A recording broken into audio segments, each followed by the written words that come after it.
Welcome to Fiction in Focus, a podcast where we explore the craft of writing without taking ourselves too seriously. I'm Nathan Harms. And I'm Wesley Watts. Each episode, we'll discuss uplifting topics like the soul-crushing pressure of expectations, the suffocating grip of self-doubt, and the swift-kicking unmentionables of rejection. We'll share our experiences, struggles, and heartaches in the hope that you might find some small measure of comfort in our collective misery, or at least have a laugh at our expense. So grab a pen, paper, and your favorite writing snack, and join us as we put fiction in focus. Welcome, word nerds, to a very special episode of Fiction in Focus, the podcast where we put fiction in focus. I'm Wesley Watts. We're here with your other co-host, Nathan Harms, and a very special guest, Brandi Baelfire. How you doing? Hello. I'm great. How are y'all? Tired, but good. It's been a weird week. It has. We were just saying that. I wonder if this is universal. Like, everybody in the universe is having a weird week. Right. And I'm a teacher, so me and my teacher friends are like, wasn't the full moon last week? It was time change and full moon last week, and now they're deciding to act like crazies. You get another week of it. It's cool. Right? Oh my gosh. One more week and then we have spring break. So Oh, nice. just counting it down. All right. So as our three listeners know, every time we have a guest on, we try to bring in somebody that has like some special expertise that Nathan and I don't have, which is almost anything because we don't know crap. And our guest today is a audiobook narrator and voiceover artist. And she's going to teach us about producing audiobooks, right? Yeah, I guess that I'll do my best. We have faith in you. Oh, thank you. That's what we hired you for. I mean, we're paying you a lot of money to be here. Yeah. Are we? And I appreciate that. No, So we're not. I will do. Okay. I know. Oh, I don't have any money.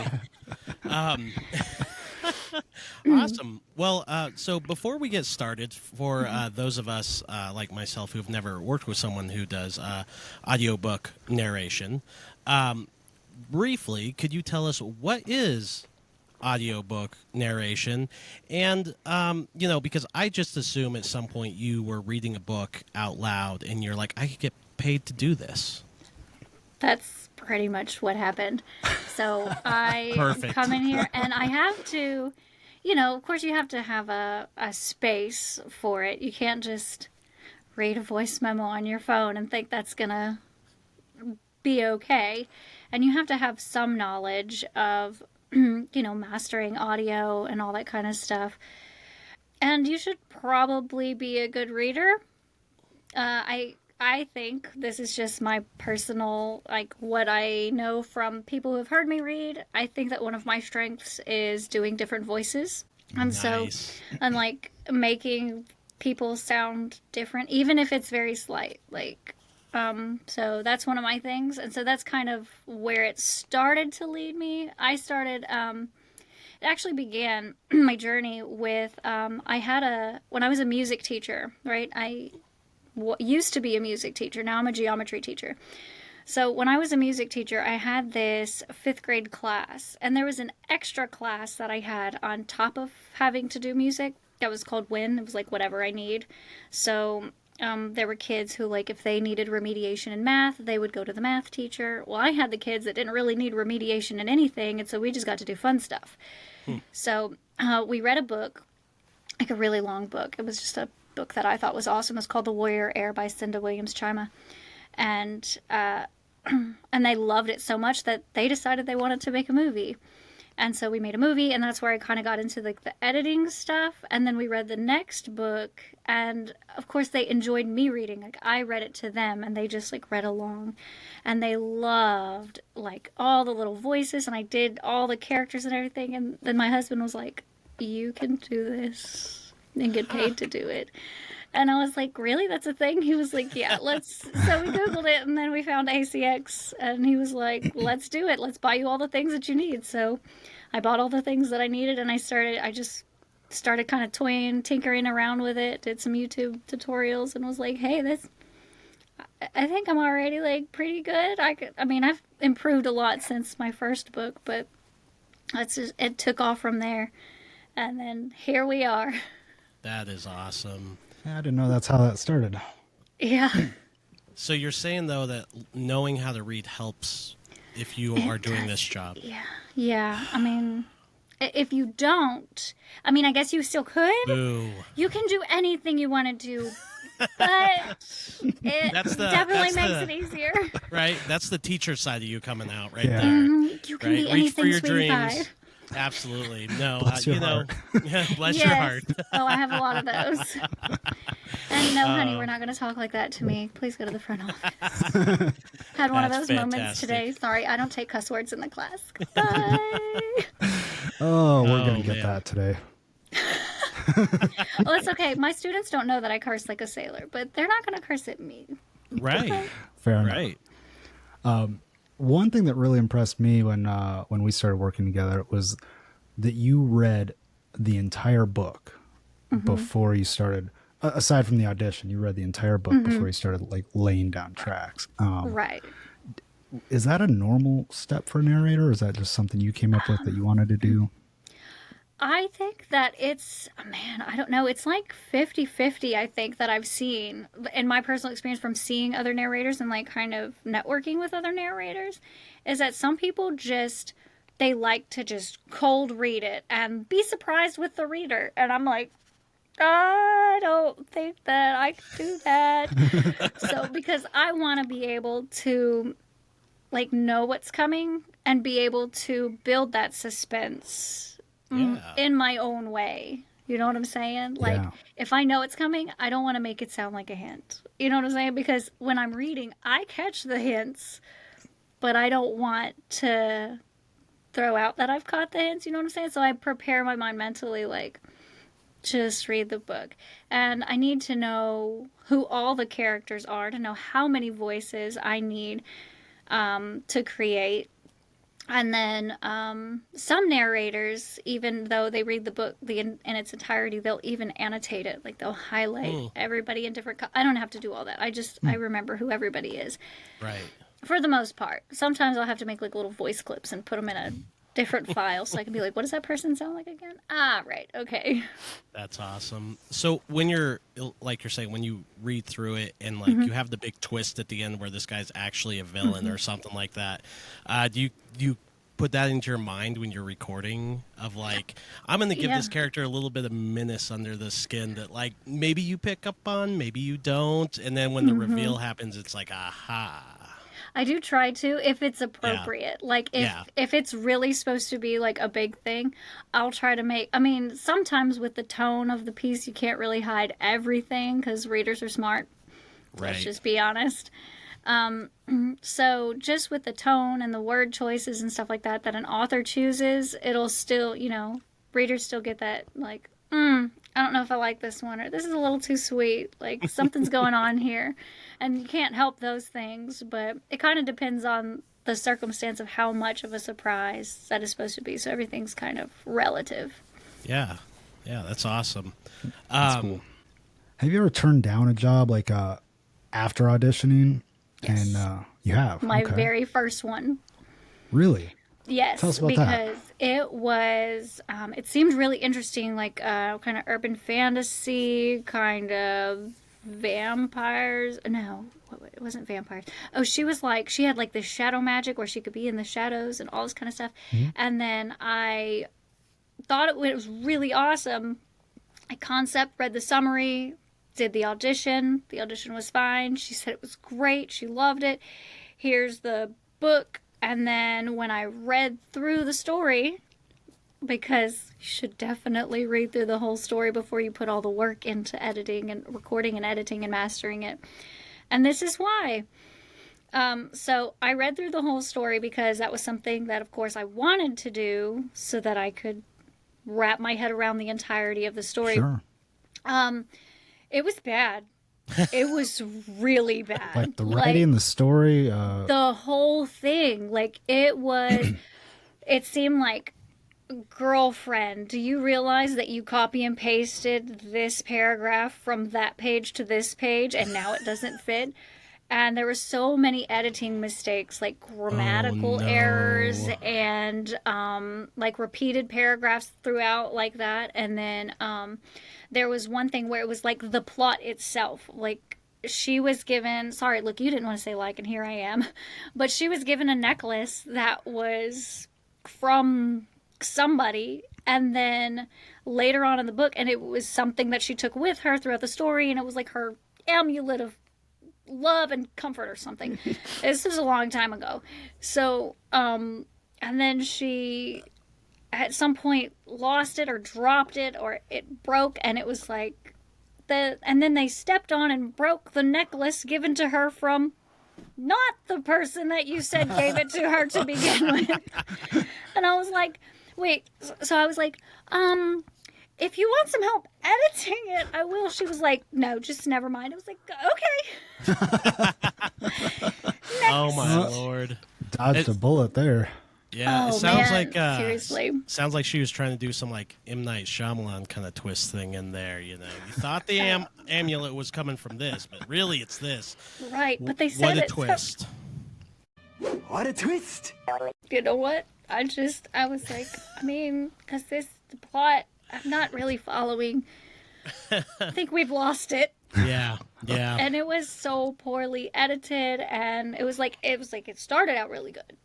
Yeah. And it was a downhill battle. It was like she just got tired and just was, okay, ACX, somebody else, please just record this so I can get it onto the internet. And that's never the way to go. Take time, do your work, make it good, because putting crappy stuff on the internet is actually probably worse than just having something out there with your name on it. Oh, yeah. People are going to judge you for that. But, of course, that's just my opinion, okay? If anybody out there, of your 3 listeners that want to put crappy stuff on the internet and you think it's going to make you better, by all means, you can do anything you want to do. We're doing a podcast that does that right now. Oh, my gosh, you got to start somewhere, honey bun. We are getting better. We are. Our first episodes were pretty bad. But we're It's getting okay. better. It's all about improvement. Okay. I love it. So after you audition, actually, no, we talked about after you audition and turning a book down or turning a project down. But when you are looking for something to audition, so what sorts of things are you looking for, like when you decide to audition versus whether you're just going to give it a pass? Okay, so first of all, if it's a story under 3 hours, I probably won't do it. It's probably not worth doing.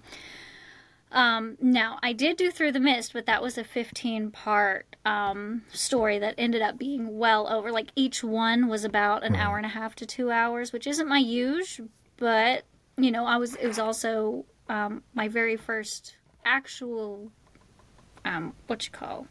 published audiobook was Through the Mist. And so, but, so I was like kind of just getting started. But at this point in my career, I wouldn't take anything under 3 hours.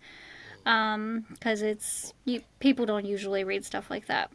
When you're determining how long it's going to be, like, what's the equation for that? Like, is that like ACX tells you. Okay, it has a little spot that's like recording length, and it'll tell you like under 3 hours, 3 to 5 hours, 5 to 10 hours, more than 10 that's hours. Cool. There is an equation you can find online though, because I did that before I uploaded, and I was like, oh, that was a waste of time. Yeah. There's a word count equation thing it's like how many words per minute, like the average words per minute that a person reads out loud with saying it, and then divided by how many words divided by how many words per minute a person speaks. So there's your equation. That's cool. But right. ACX goes ahead and does it for you. So when I'm looking at it, I'm not looking at word count. I'm looking at how long it's going to take. And I think that I have a relatively average reading speed, probably a little bit faster. So I know if something says it's 6 hours, it's probably going to be at the end like 5.5, maybe 5 and 45 minutes. Okay. Something like that. But knowing that I have a fast reading speed, I also have to think about my readers and purposefully slow myself down because I have a naturally fast talking rate, in case you haven't noticed yet. So balances us But- out. Yeah, Yes. absolutely. We're still trying to figure out what 100%. we're saying next. So, Oh, so I should slow down to give you think time. no, it's okay. Put us on the spot. We need these challenges in our Yeah. lives. It makes you stronger. Yes, it does. So What? So you find the projects that are Right. going to take that the are going to longest, be and that are going to take long enough for me to validate me. I don't be worth Yeah. it to me, I guess. And then I look at the audition itself and I go, does the audition seem like, have they put forth a really good piece of audition? If somebody puts in their audition like a PDF version of like the two sides of the page, you know what I'm saying? Like it looks like this, and then you're reading like this, and then you go to the next page and it's also the two-sided like page like that. I'm like, that doesn't seem legit. right. Next, swipe. Yeah. Is it swipe right? I don't know. I'm not a I don't know. dating app I person, don't know but either. We're all married here. Like I I swipe don't know. left. You swipe left when you don't want them, right? Okay. Yeah. Sure. Yes. Let us know in the Just say it, comments. just say it both. Oh, good call. Okay, I was gonna say just say it both ways, and we'll look it up and just head it in. But That's it. that's better. Basically, Right. I say nope, and move on to the next phase. So if it's a yes, if I go, okay, it's long enough, and the audition looks great, no glaring grammatical errors, and looks like pretty interesting story, and I've read it's something that I'm interested in. That's important, right? I'm not going to read I guess I wouldn't say a World War II documentary because that actually does sound pretty interesting. But anyway, so if it's something that I'm not interested in, then I won't read it. But if it is interesting, got the word count, got the everything, then I go and look up the author, which is where Wesley and I met the tiniest little snag. Because everything that when I go and I research the author, right, I turn into like this little sleuth and I'm like, okay, is this person legit? Because there are a lot of scammers on ACX.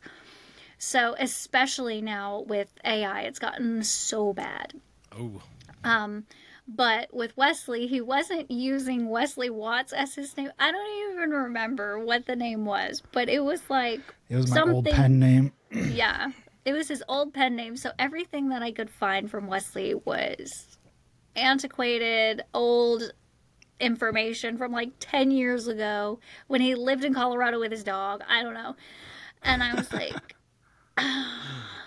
who is this person trying to impersonate this other author that hasn't done anything in 10 years? And the offer was like, I was like, no way. He actually liked what I read. Oh my God, my love. And I was like calling my husband. I was like, but I'm going to just see where this goes. And I actually texted Shannon. I was like, hey, does this seem legit to you? Shannon is my other author friend. And so I don't know. I went through a little sleuthing, and then I finally was like, "Excuse me, sir, are you legitimate?" I just had to just And like put a it good out there. scammer, I said, "Of course I'm legitimate." Yeah, Right. That's when you ask for a check or money order. right. Yes. He's really a Nigerian prince, kind of thing. That's it. If you'll just give me your social security number, we can blow this whole thing over. So What I'm gonna do is I'm gonna send you a check for $2,000, and then you send me back $500. right In cash. in Cash. though. cash, so that Yeah. you cannot Yeah. get it back. Or gift Yeah. cards, actually. Gift cards. That's what they do. It's always gift cards. It's like Target gift cards. Or whatever. Yeah. Who even goes to Target? Great. Not me. They're too far.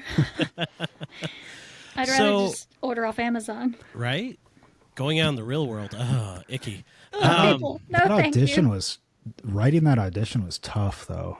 Really? Because they tell you, a couple pages max, which makes sense because you don't want people auditioning for like 20, 30 minutes. Right, and if I that's a lot see to that, I'm ask. not going to do it. I'm going to Yeah. go, you're delusional. Goodbye. Exactly.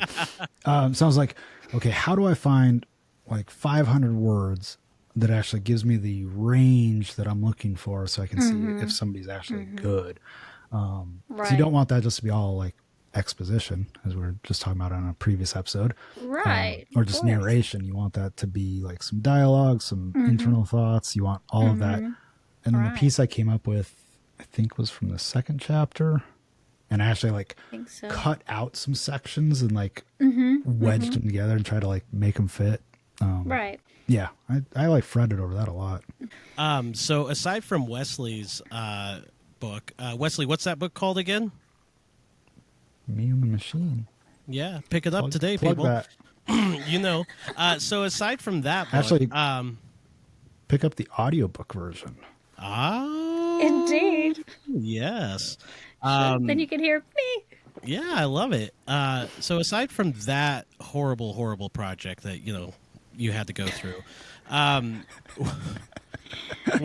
what has been the most challenging project you've had to work on? It seems a little odd, but probably the most challenging one I've had to do so far is one that I didn't read the entire book.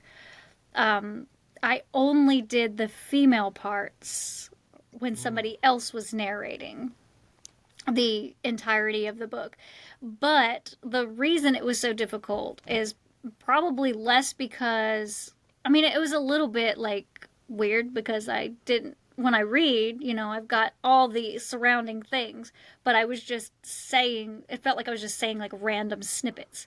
And so I'd be like, I would say the line and then I'd be like reading, and then I would try to read it in the voice, and then I would say my line, and then I'd have to edit all of that internal stuff out because I don't want them to think like, I think I can read better than you. No, that wasn't what I was doing. I just have to like get into my groove of what's going on. So like, no offense. So I just edited all that out but was the fact that I came in on book 8 to characters that had already been established for 7 books. And so I had to match what somebody else had already done, and while also doing this weird like broken apart thing. So it ended up being really awesome. And when I listened to the audiobook version, I'm like, wow, that actually sounds pretty cool. It's pretty neat. Is it pretty close to the previous? Like, did you actually get... or did you just do your own spin? Oh, no. I tried really hard to stay as close as I could to what had already been established for the reader's sake.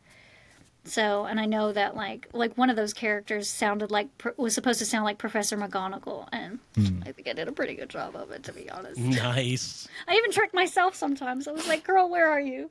Oh, that was me. Can you pull it out now? Oh, man. Let me think. I got to think of... That's some always pressure. Wanted to use that spell. That's like my favorite line from her. I've always wanted to use that spell. Bubbling band of baboons. Mr. Weasley, grab my waist. So I guess she's got a little more Irish in there to it. Yeah. But I did always have to, like, every time I do it, I was like, I had a line that I would say, and then I would say her line. Oh, that's awesome. I love it. I just watched those movies, and that is like my favorite line from her as well when she does in the last movie in the always wanted to use that Yeah. spell. Yeah. Oh, that's great. So it got me the warm and fuzzies. Mm-hmm. That actually sounds a bit like Brad Pitt's method too. Like, I guess he picks out one line from each one of his films. He picks out one line that like gets him into that character, and he'll do that line before a scene. I used to have to do it a lot when I started doing the Irish accent that I did for Through the Mist, but I've done that so much now, like I can just pull it out any old time. The one that I struggled with the most has been Italian. I thought it was French. Oh, yeah. No, never. Yeah, that was it. That's it. French. but French, I can just... I remember that just act like I'm sniffing my armpit and I can get to the French. I remember that because for the next book, I'm like purposely writing in 3 different French characters. Thank you. I love challenging myself to be a better person. It's like 4 chapters in a row of them all just talking over each other. So not only do I have to do French, I have to differentiate French. Oh, yeah. goody. One's like French Canadian though too. So. Oh, good. Oh. Hey. I am making all of that up. Oh, thank God. I didn't know if you were serious or not, but I didn't No. have the heart to Are you- ask. I was are you like, kidding me? I Like- need to practice. When you asked me, like, what accents do you want for these characters? I'm like, I don't know. Oh, Do- man. do whatever I you did want. Give Irish Yeah. I gave Irish to, oh, man. Lauren. Yeah. Lauren. Yeah, I wanted to say Laura, but I knew that wasn't right. Um, Lauren. Yeah, Lauren, because she was Gallagher. Because you made her a Gallagher, and I was like, that's an Irish name, so I do a pretty good Irish accent, so you mind if I just squeeze that in? And I think it worked really well for her. And now everybody from Cadmus is Irish. Hey, go see Irish accent. Yeah. I guess that was the hardest project. Have you had like any particular like emotional or difficult scenes that you've had to do? Yeah. If you listen really closely, you can hear me crack at the end of Me and the Machine just a little bit. Because I tried to keep going, but I let it go because I was getting emotional. Because I've read these characters. I become attached to these characters. I can't help it. I'm me. But, when you read a book to escape. And so I read a book like I'm a reader wanting to enjoy it, which is probably what makes me a pretty good an okay narrator at least. Because I want to be read to like this. So I want to read to my readers like I want to be read to. And so I just let some of that emotion stay in there. I could have just paused it and been like, get it together, Auntie. Get it together. And I didn't. I was like, no, I'm going to let this go because I think that hearing that in my voice would have been realistic for that character to have in their voice and would probably bring about that emotion in a reader. So that one, and there was one other time that I got really emotional in Through the Mist when the main character's mom got killed. And I was like, oh no, I do not, I don't do well. See, look at me cracking up. I'm just kidding, it's allergies. But, the pollen down here is insane. But, so I do really horribly with personal loss of people in stories and movies. I'm just a sucker. I'm not a chick flick person, but I also do we watched Selena. I don't know if y'all have ever heard of Selena. It was huge in Houston. Yes. Okay, so you know what I'm talking about. We watched that movie a few weekends ago, and I was just like, excuse me, everyone. Mom needs to go have a cry real quick. And I'm not ashamed to admit it. It is. But it's also like when people lose people that are close to them, I imagine myself like if somebody loses like their husband, I look at Jed and I'm like, I don't want to lose you. It's like I'm ready. Well, at least you have emotions, unlike us. So Right. Yeah. No, That's what makes there's me a female. It's those Right. ovary things. right. No, but I guess there's truth to that. Like as authors, you write a character and then especially killing those characters. Like, Wesley, you kill everybody at the end of Me and the Machine, right? I haven't read it. But... That's what people report. Like I actually had somebody like instant message me on Blue Sky that actually has her own podcast. Everybody. And she's like, you killed, I don't know what she said, 80% of your cast in like one paragraph. That's hyperbole, but a few people do die. That's okay. It's hard to write the deaths of your own character, and then you always wonder if that's gonna pass to the reader, if they're gonna be able to pick up on that loss, on that, because you want them to, right? You want it to like hurt when the character dies, because I mean, you don't want them to just be like, I didn't like. I didn't like that character anyway. I was just trying to cut down my cast so I don't have to bring as many characters into the next book. It was pragmatism. If you keep adding characters, she's going to have to do a French accent in the next book because she's just going to run out of accents. There were actually a lot of characters in that book. But. There were. And then I had to sound like a machine at some point, like an AI. Awesome. That was good. Yeah. There's definitely validation, though, I think, in you reading it and him being able, Wesley, you being able to hear it kind of in real time of like that emotion actually coming through. So that's got to feel good, right? That's got to feel. The whole process was awesome for me. Yeah. Like I enjoyed the hell out of it, and hearing the different characters come to life and the different accents and the different kind of take that that Brandi put to it. It was a bit of what I imagine. A little bit like maybe having your book made into a film or something to me, like Right. because it's your story, but it's somebody else's vision. A little bit of that story. Yeah. I imagine the disparity is much larger with a film because it gets rewritten and all that, but still, like, it was a little bit of that, and it was cool. Oh, we talked about it on one of our past podcasts. We've already discussed you, actually. At, Me? You at pretty great lengths. I don't remember what episode was that, but we were talking about the process. I'll have to go look it up. Now you'll have 4 viewers. Yeah, right. See, that's this whole thing. See, the other 3 people that listen to the podcast are just guests that we've had on that we mentioned previously. We're like, you have to go back and listen to this.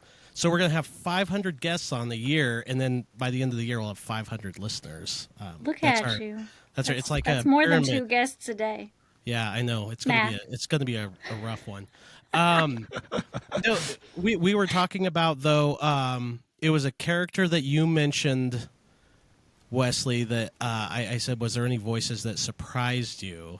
Mm-hmm. And I can't remember. You had that one character that had was it a South African accent? Yes. And Brandi and I talked about that. Yep. Yeah. Yep. Yeah. Dumbo. Yeah, he was fun. I had to really get into him, and there were several times that I had to edit out my laughter. That's He awesome. was a lot of fun to do. I just acted very silly is what I did. Yeah. Which is usual for me, to be honest. Let's be honest. But yeah, that one was different than I imagined, but I was like, this works. Like, that's really cool. All right, so Brandi, and I'll put music behind this, and I'll make it look really good and stuff like that. I promise. I've heard you are possibly going to grace us with a reading of something. I could. I don't know what you're going to do. Wesley, did you send her the thing I generated with AI? I did not send her the. Yeah, I'm not going to put her through that. Oh, that would have been fun. Did I? I mean, we could, but did I even tell you about that? I actually think I'm going to go off script and sing Whitney Houston for you. Oh, I love that.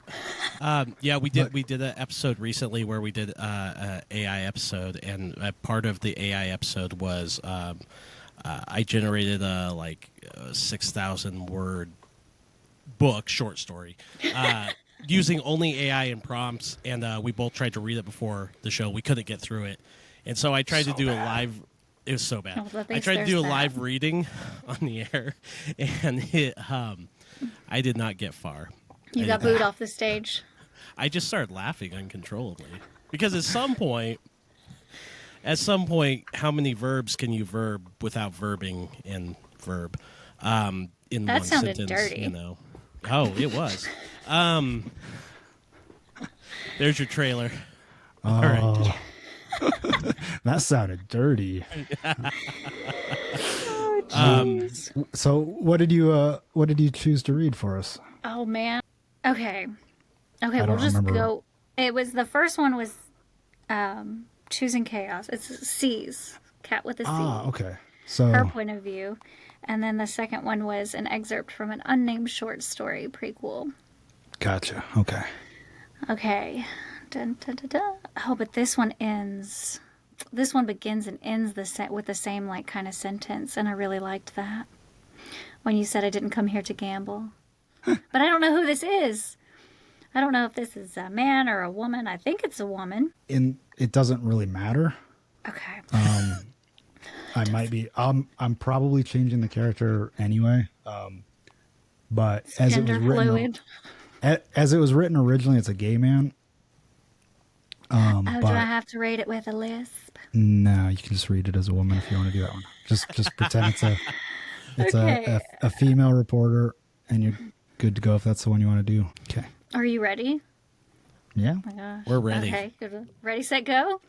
Ready, set, go. We are. It's on my phone, so I'm not trying to be rude. I have my phone in my hand, but She's texting instead of being on the podcast. yeah. How despicable. Okay. We're not supposed to do that because I've been doing that the whole time. No, sir. Texts are off limits. I'm joking. Okay. I didn't come here to gamble. The Tora Chiesa Resort is among my favorite places in the entire solar system. I've visited twice before, but I'm not here to hit the all-in casino or catch a show at the Salon du Ciel.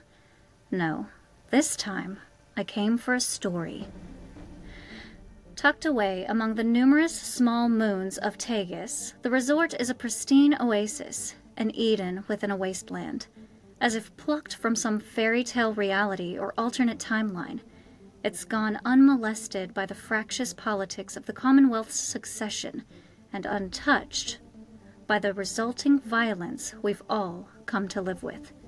Here, while taking a rejuvenating soak in the Musa hot springs, or perhaps while watching the sunset over Lake Brennan's turquoise waters from a rented cabana, one could be forgiven for forgetting about the solar system's conflict altogether. It strikes me as an irony, as my shuttle touches down, that I'm coming here to interview Seth Pauley, one of the all too few survivors of the Icarus, a man who cannot forget, a man with both an academic and a personal understanding of the cost of the Commonwealth's rebellion. Pauley is not at the resort on holiday. He lives here now. After punching in the address he's given me, the auto car pulls off the strip. I watch the hotels with all their amenities and attractions rapidly slip behind the steep curve of the small moon's horizon. The auto car, hovering 10 meters above the surface, flies me past the threshold of the artificial landscape the Tora Chiesa Tourism Board has curated, to a quaint community that I'd never imagined existed here when I'd been a simple tourist. Here, row after row of prefab cottages have been set in place. These are the cozy, unassuming homes of Tora Chiesa's full-time residents, almost all of whom work in the service industry, making sure their guests, people like me in previous visits, are not burdened with the reality beyond the indulgences and entertainments on offer. I cross the small yard where Seth Pauley is waiting for me in the frame of his open door. My imagination had made some assumptions about him. They were baseless, but the subconscious fills in gaps, so I'd come to expect that he'd been disfigured somehow during the Icarus encounter. But the man waiting for me there, in khakis and a flannel button-up, is whole, unscarred, mildly handsome even. He has an easy smile and dark eyes. His hair is growing out, twisting into small curls where he has it brushed back behind his ears. Seth introduces himself and invites me inside.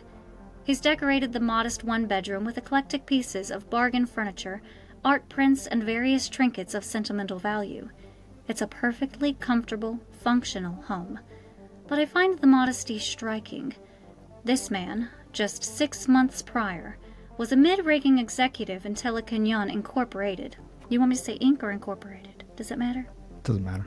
You good. See, I would have asked that question. I should have asked before. So unprofessional. I'm so sorry. Anyway.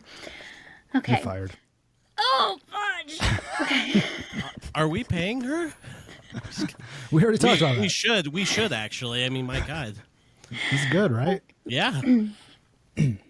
No doubt well acquainted with luxury apartments, fine furniture, and exotic, one-of-a-kind art.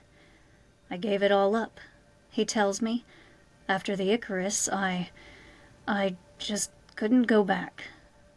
What do you do now? I ask. I'm no master chef, but I always enjoyed cooking, he admits shyly. So that's what I do now. It's a big departure from, from before. He punctuates each statement with a subdued, almost sardonic chuckle. I could write an entire story about him adapting to such a dramatic lifestyle change, but he has a much more potent story to tell. He's a bit uncomfortable, but I ask that he help me understand what he did when working at Telecanyon. I was a cost accounting manager, he explains in a rehearsed tone.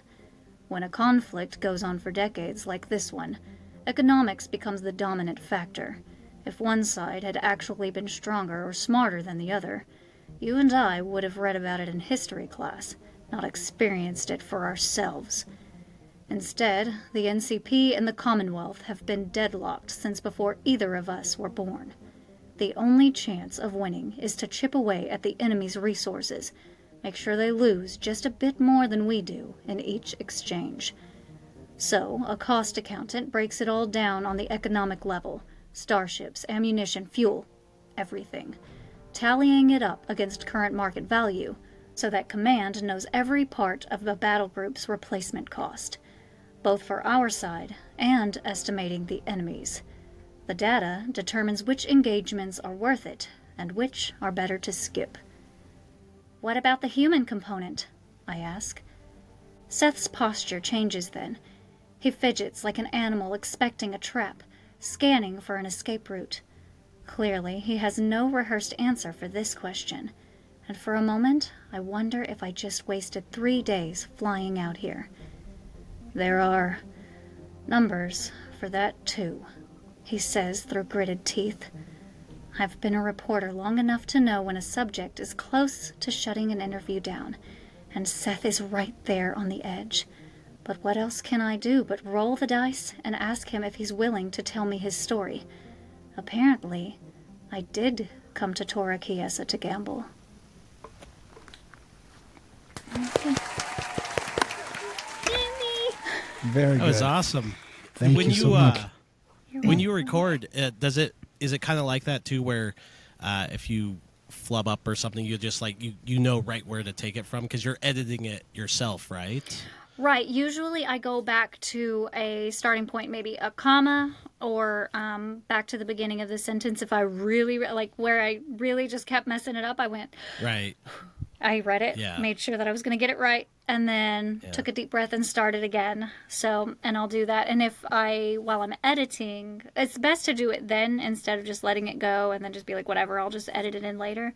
Because then my voice sounds the same. Because sometimes I'll be reading it in the evening because I'm, teacher, mom, wife, got whole life thing going.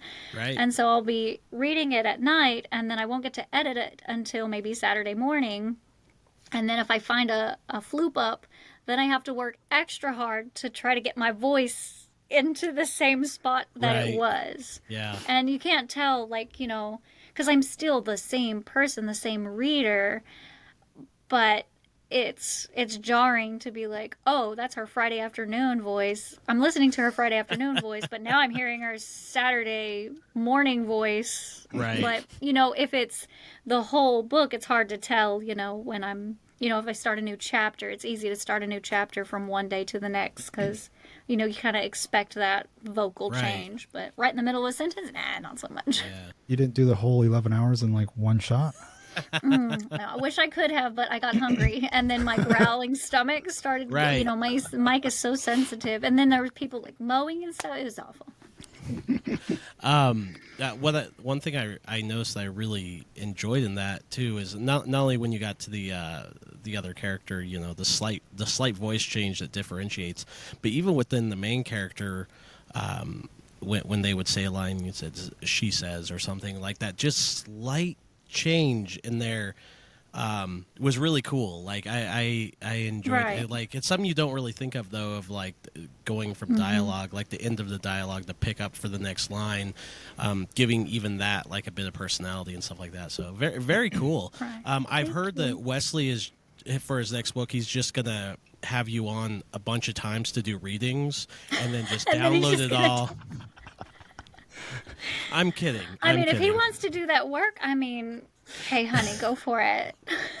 At some point, you're going to be like, I can't find your podcast anywhere. It's like you guys just record this and don't release it. It's really strange. You were not supposed to give that away. Oops. I like her. She's too nice. I'm sorry, man. You can't do this to her. Okay, look, funny story. Okay, so the other day, we have these meetings where they tell us how to be a teacher. Whatever. They're useless and everybody knows they are. But I was in one the other day, and it's really just a place for teachers to sit around and, while I'm doing what I'm supposed to do by annotating my rubric, okay, they're complaining about their students. And I'm like, I don't know what you're talking about. I have the best students in the parish, so. But, okay, so they're talking, and they're like, I think I'm just, like, too nice, and then one lady said, the kids like me and all, but I'm starting to have to be kind of a bitch to them.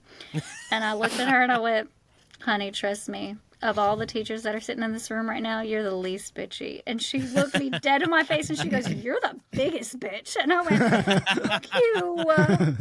I wear That's that as a badge awesome. of honor. I was like, is that what the students say? She was like, no. I was like, just you then. I'm touched. She was, I didn't mean it like that. I was like, honey, I'm not offended. I am. That's awesome. So I don't know why you're saying I'm nice. My dad, before he retired, he was a music teacher. So I grew up around What, you know, what grade level? he did a bunch of different grade levels over the years because he would switch schools. So he did everything from okay. grade school, high school, elementary, like just whoever I did was hiring. elementary for 8 years. Yeah, I he was. hated it. Yeah, he was good with the high school kids. The high school, Yeah. because my dad's kind of a jackass, and in a good way. Like, but he would just Gotta mess be with to them. deal with high school Yeah. kids. Yeah, he would just mess with them. Like he would, and he said that towards the end, that's kind of why he retired early. He's like, I can't really mess with the kids anymore because the teachers will be like, you can't talk to them like that. But like, that's how he got through to them, and that's why he was like their favorite teacher. Right. But Right. yeah, he gave him a lot I of get crap, it. and it was Yep, so I that's grew how up you have to hearing do all it. those stories. He was like, "Don't Yes. become a teacher." Yes. And see, your dad and I would probably get along because my husband tells me all the time, he's like, my love, sometimes I think you just go to work to jack with them kids all day and come home and tell me about it. I was like, kind of. I kind Yeah. of teach them geometry too, though, because I went from being an elementary music teacher, now I teach high school geometry. Yeah. So, Oh, geometry. big change. Wesley, does that lead up to your next question? It does. All right, so enough of the audiobook stuff. Let's talk about what we're really here for, math. Woo, math. So I do have a question for you. What's Euler's identity, and why is it called the most beautiful equation in mathematics? Because it equals 1. It's like itself. It's all of the identities into one equation. It's got the 0 identity property, the 1 identity property, the natural log identity property, and the I squared. Let's see. What is that? Imaginary number. So it's got like everything in the same equation, says it equals each other. So sure. That's Some that's people beautiful. say it's like God's. Oh, I was supposed to do it in one of my favorite characters. Let me pick my favorite character, Shane.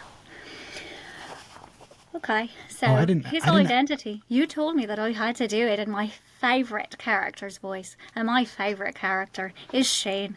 Okay, he is a broke Irish feller, so he thinks that Euler, as in his principal property equation thing that you were talking about. Ooh, I went a little British there. It has all the identities in it for a natural logarithm and the imaginary number and for the multiplicative 1 property. That's the one that says anything multiplied by 1 is 1. And anything, it also has 0, so where anything that is multiplied by 0 is 0. And this is why it is the most beautiful one, because it has all the identities in one.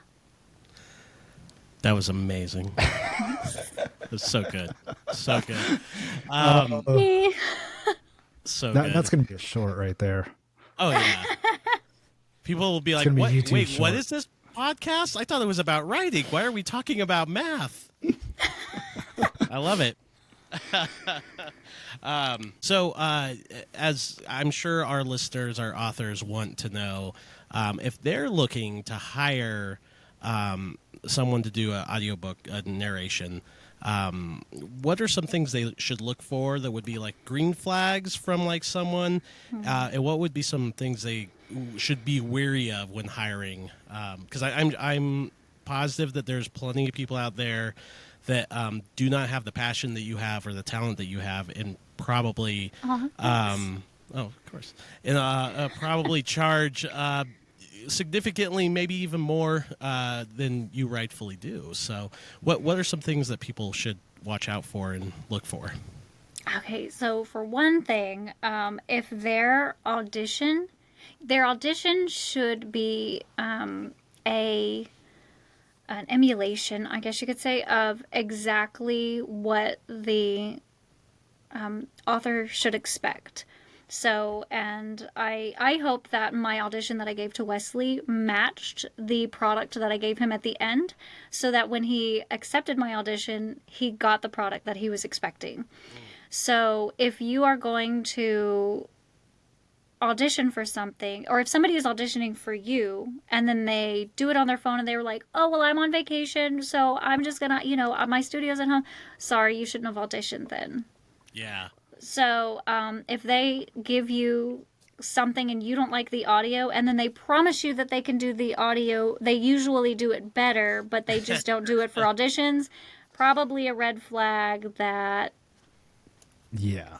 Yeah, probably not the most organized. I don't know. I'm like super organized person, so like I'm nothing if not consistent. So it's just me. But I know that there are people out there who are not like me, sadly, for them.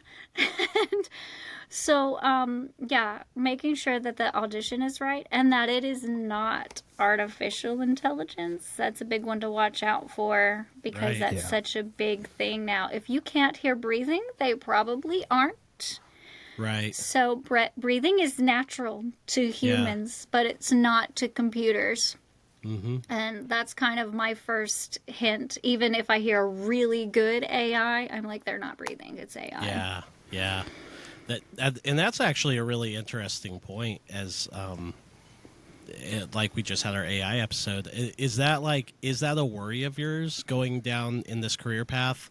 That do you think artificial intelligence will get good enough that people will be like, I could just pop it into this and there's my audiobook?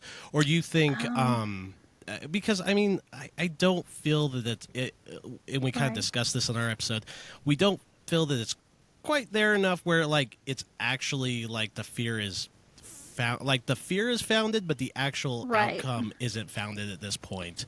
Right. So it kind of depends. Like, I trust that Wesley wants a good product on the market. This kind of goes back to like what we were saying earlier of not putting did I say the word shit earlier? Anyway, we cuss all the time on this podcast. It's no problem. Okay. So if you want to put a shit product out, I don't think Wesley does. So he wants to use a real human professional. Right. There are, unfortunately, it is already a fear and a problem that people just want to put their shit out on the internet.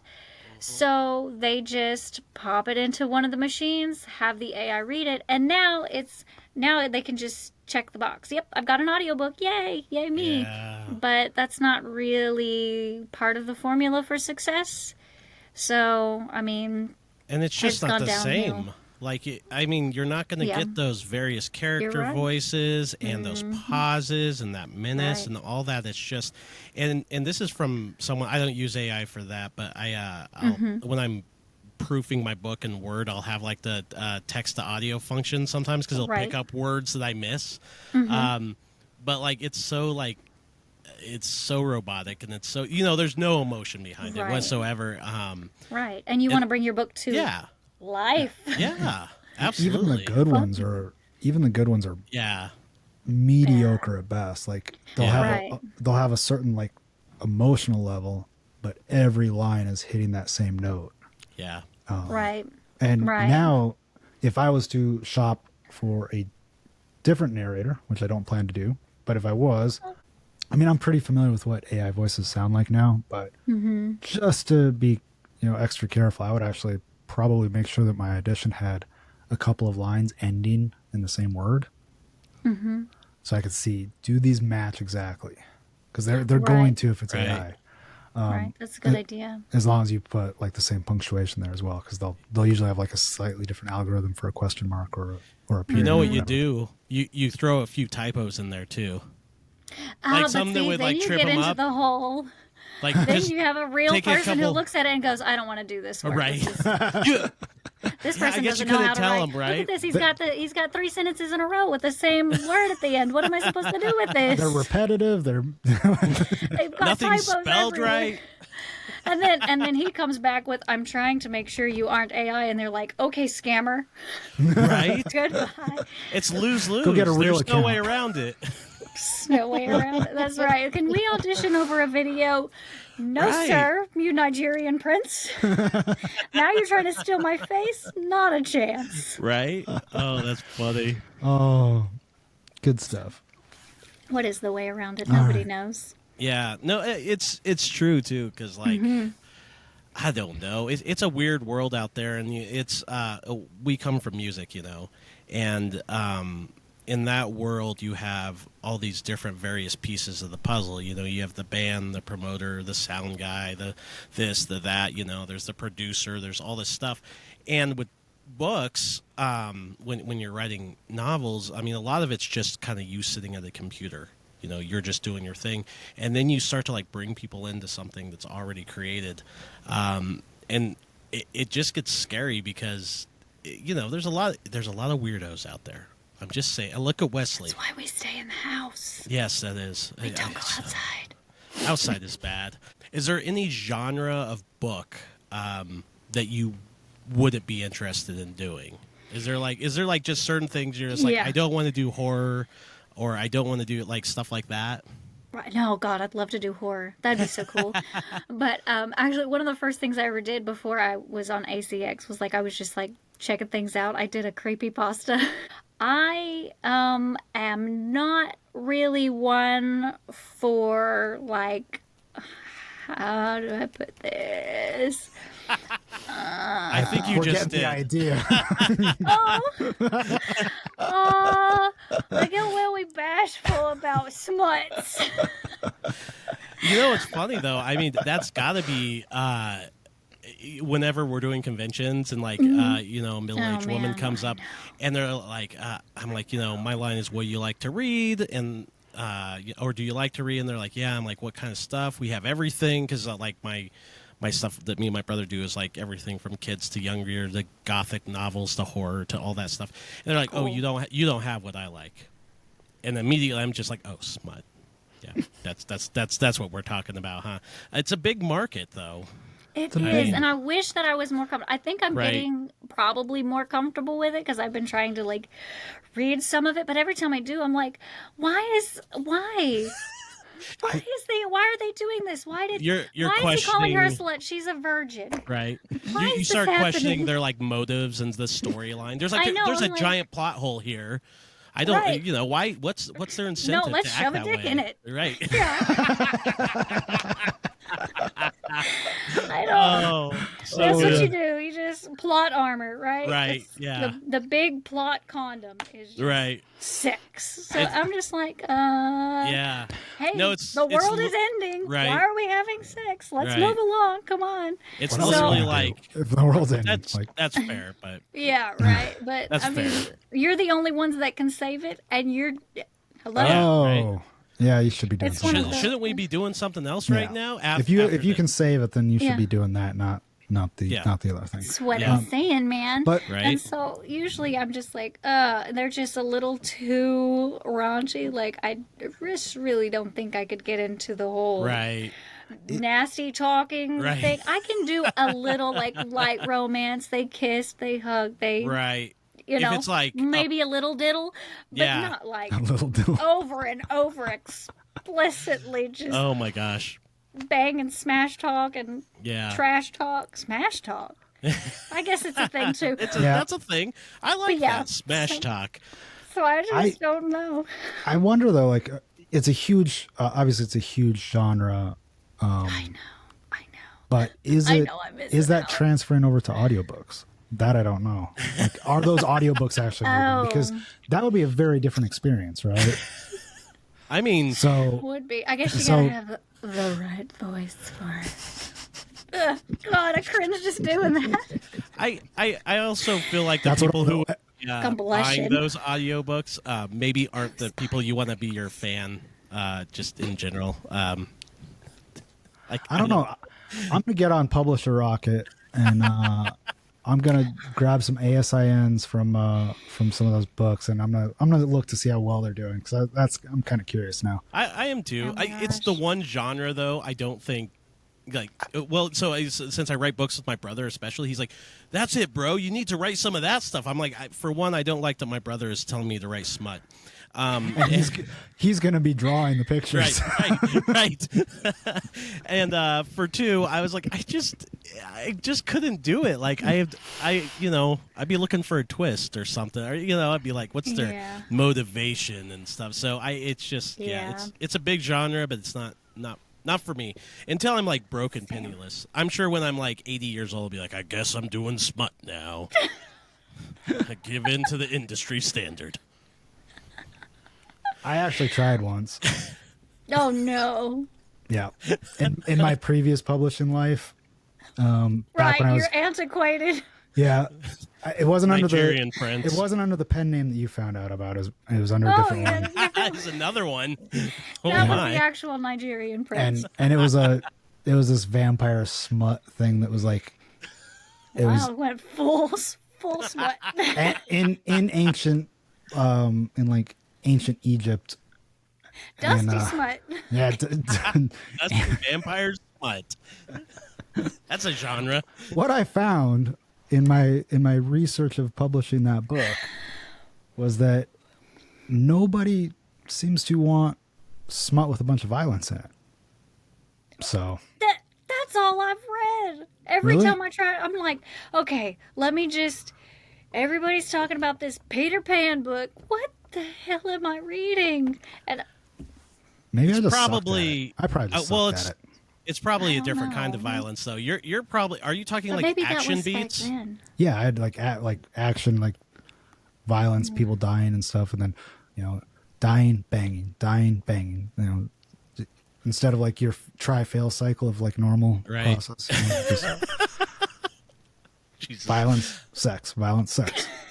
I thought it was going to be a winning combination. Nobody bought it. I don't know. You know what? Maybe you should try it again because I think the current market might be looking for your dusty vampire smut. You got your next project, it was dude. Probably terrible. Yeah, let's be honest. No, I saw these. I saw these dice that you can like when, where, why, like how just like randomly pick topics for a book or whatever. So you've got dusty vampire, ancient smut. Yeah, I think you've got a winning project here if you really hone in on it. Right. Right. When all else fails, just shove a dick in it. And that's our show, ladies and gentlemen. I love it. That is amazing.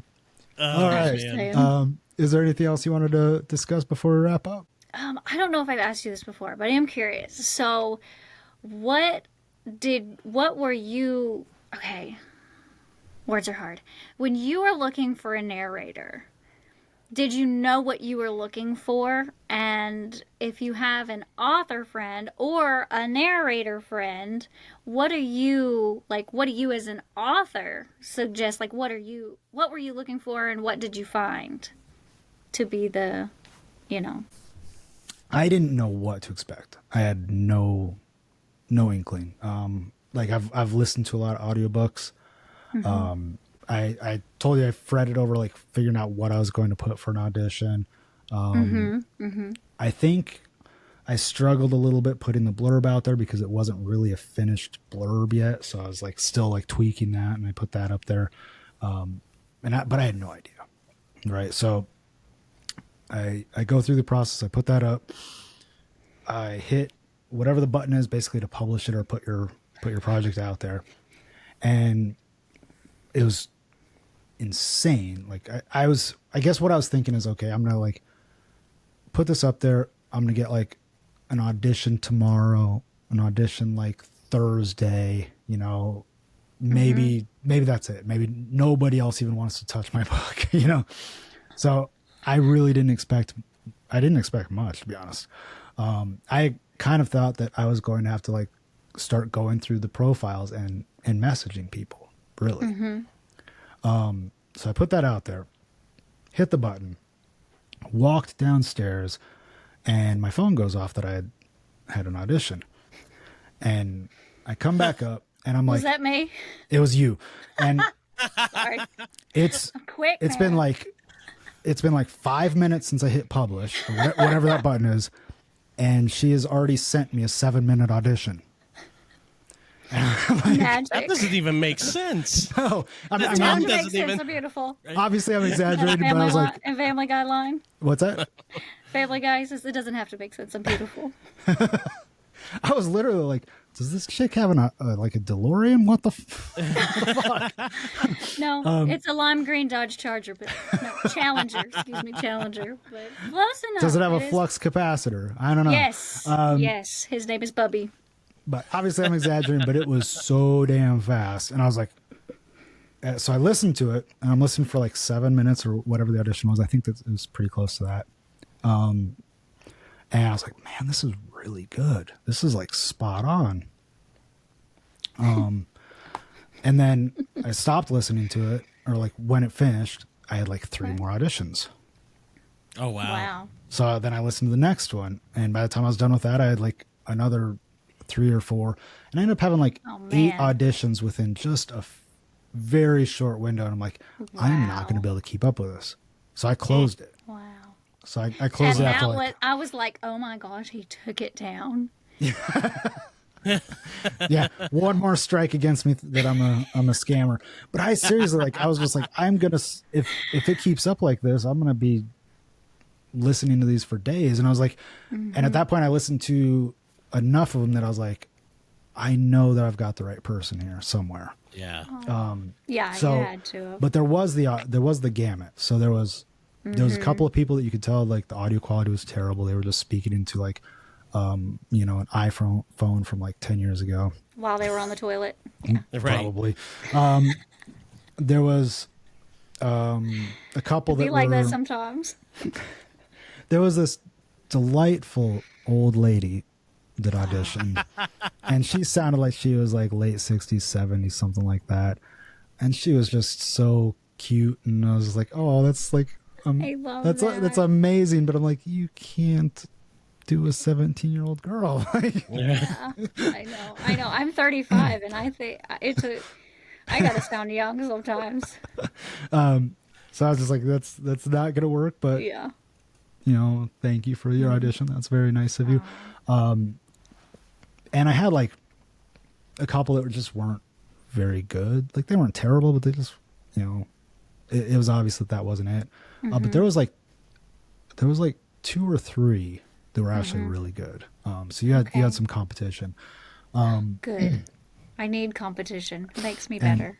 So I basically did process of elimination. I was like, okay, Right. this one's like the least good out of these 3. And then I kind of waffled back and forth between the 2. And I was like, I actually went to with it. I was like, listen to these 2. I'm like, I'm not sure. Your wife. Okay. Yeah. I was like, I'm not sure what I'm like. This one's much cheaper. But this one seems a little bit better. And she listens to them both, and she's like, no, she's actually a lot better. Get that. You'll regret pinching pennies on that. So Yeah, I mean when that's fair though, because I've heard audiobooks from local authors and stuff like that where it's a really good book and they're really good authors, and they decide they want to do an audiobook, and then they pinch the pennies and they find the person who will do it for relatively cheap, and it's almost unlistenable. And which I get, people are on the budget, that's fine, but like I would yeah. rather just not do it than do it poorly. Like you were Yeah. saying, Then why a just put shit out product- there? Yeah. You can't just put exactly. your shit out there. And Yeah. with no toilet paper. Right. So I need that on rude. the shirt. To be fair, like Fantastic. I don't think this person would have been shit. I think it would have been pretty No. good. But it wasn't really what I wanted, and Right. Yeah. well, Why settle? I didn't think you guys were even close. She was just like, "This is way better. Get that." Like, Oh, tell her I said thank you. But so back you to got your- a lot at once, and then Very quickly. so you had a lot to choose from in a very short amount of time, and it was Yeah. kind of the talent was all over the place. all over the place. Wow, that's so- wild. I wouldn't want to Yeah. be in your shoes. But of course, it's very similar on my side too. Oh, The I'm talent sure. is all over the place. And to go back to what you said earlier about like your audition matching the final product, I would say yours definitely did, but it was actually better. So it was like It matched in like tone and enthusiasm, but the quality was actually better in the final version. Probably because I had a chance to like You read the understood whole the book, so story, I yeah. knew now I knew the story, so I could give it the life that it needed. Yeah, just having like a little bitty piece of it, I'm like, Yeah. I gotta kind of That's guess tough. what's going on here. Do you here's a question. So obviously you don't probably love like 5 stars every single project you do. Like there's probably some out there you're like, it's well written, I like it. You know, maybe you don't connect with the characters or whatever, but you know, it's your gig, right? How often do you find that when you're working with a client and you do that initial read of that book, you like fall in love with the characters or fall in love with the book and you're just like excited to do it, like the whole thing? It's very rare that it won't happen. I think I've only had That's cool. one project that is kind of like how you described. Like, you know, it's okay. I like it. Yeah. It's not my usual, but it's my gig. So, Yeah. but That was on the whole, that was Me and the Machine, right? no. Just No, kidding. I loved Me and the Machine, and I think my favorite character might have been, ironically, the artificial intelligence. Well, yeah. Is that partially because of Brandon Sanderson? Oh man, I don't know, but it was very Brandon Sanderson-ish. So it kind of, I mean, Gabby and the AI kind of reminded me of Spencer and Mbot in a lot of ways. Like they kind of, and you even said at one point, you were like, oh man, I could hear a little bit of Mbot, so I could tell. It's like, I didn't mean to, sorry. I don't think That's like awesome. anybody would really like that's read those two though. Like you can, the energy is a bit the same, but Mbot's like kind of zany and out there, a little bit weird, like slapstick almost. So He is. Well, very cool. yeah. So, are you always looking for new gigs, or do they just kind of find you? Like, It is kind there- of depends, because I've kind of stopped looking actively for a while just because this is my first full year at a new job. So Yeah. while I'm like, you know, it's just long days, public school and all that kind of stuff. But I'm starting to get back into the whole like I'm getting my groove going at the job. Yeah. So, and things are going super awesome. And I'm a fantastic geometry teacher, it turns out. Who'd have thought? And so then I started kind of looking again and just being kind of like, let me see what's out there. And I haven't found much. But when I do see something, I'll go ahead and bookmark it, and if I have time, I'll audition for it. It's probably after spring break. I'm probably going to start seriously looking to see. Oh, and I do actually have one that entered my inbox a couple weeks ago, which is remember the one I told you that I did the female voices and he did the Yeah. the all the other parts and the male voices. Well, it's the author that is the narrator for the book, and I did the Sorcerer's Path. It was books 8, 9, and 10 that I did the female voices for, and then so the series ended, and he said, well, I've got this other one that I would love to swap that around on, so now I'm going to do all the parts in the female portion, and he wants to do the male portion. But then I was like, well, hey, like, can I just read the whole thing and then you just cut out the male version so that I can like keep the pace? Would that offend you? And he was like, no, you know what, and if I actually like it, I might just leave it. I was like, okay. Nice. That's very cool. So, and he Awesome. just sent me that like about 2 days ago. I think he finally sent me the finished manuscript, so I'll start on that pretty soon too. That's very cool. Nice. Well, thank you for coming on Fiction and Focus and talking to us. Wait, fact Thank or you fiction? for having me. Fact or fiction?